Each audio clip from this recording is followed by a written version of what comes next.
अस्सलामु अलैकुम वरहमतुल्लाहि वबरकातुहू। तो हज़रत इब्राहीम अलैहिस्सलाम के सामने जब आपकी किसी गलती का जिक्र होता तो सैयदना इब्राहीम अलैहिस्सलाम बेहोश हो जाते, यहाँ तक कि आपके दिल की धड़कन 1 मुरब्बा मील तक सुनी जाती। अल्लाह ताला ने जिब्राईल अलैहिस्सलाम को भेजा। उन्होंने आकर आपसे कहा कि अल्लाह रब्बुल इज़्ज़त आपको सलाम कहते हैं और आपके लिए इरशाद है कि क्या तुमने कोई दोस्त ऐसा देखा है जो अपने गहरे दोस्त से डरता हो। हज़रत इब्राहीम अलैहिस्सलाम ने जवाब दिया कि ऐ जिब्राईल, जब मैं अपनी गलतियों को याद करता हूँ और उसकी सज़ा पे गौर करता हूँ तो अपनी गहरी दोस्ती भी भूल जाता हूँ।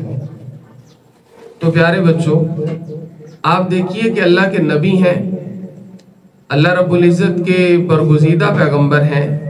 अल्लाह ने इन्हें अपना दोस्त करार दिया, खलीलुल्लाह कहा। और वो जब अपनी गलतियां याद करते थे तो वो इस कदर गमज़दा हो जाते कि बेहोश हो जाते और उनके ऊपर दिल की धड़कन इतनी तेज़ हो जाती कि 1 मुरब्बा मील से ज़्यादा उनकी वो धड़कन सुनी जाती थी। आज हम कितनी गलतियां करते हैं, आज हमसे कितने गुनाह दिन भर में होते हैं।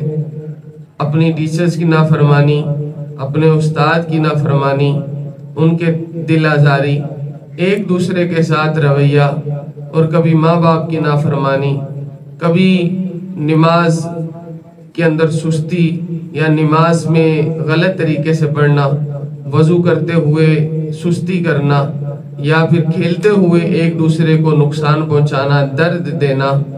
तो ये इस तरह के गुनाह हैं कि जो मुआफ़ तब होंगे कि जिनको हम नुकसान पहुंचाएं या जो हमसे दुखी हों वो मुआफ़ नहीं करेंगे तो ये मुआफ़ नहीं होंगे।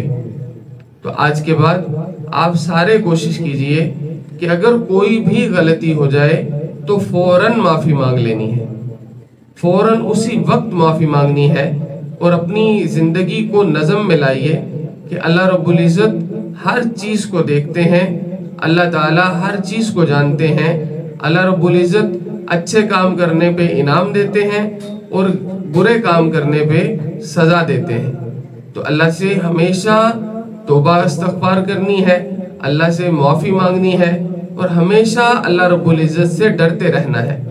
तो अल्लाह के इनामात पे भी यकीन हो और अल्लाह रब्बुल इज़्ज़त की खौफ भी दिल में हो तो तभी ईमान हमारे अंदर समा सकता है। अल्लाह करीम हम सब को अमल करने की तौफीक अता फरमाए।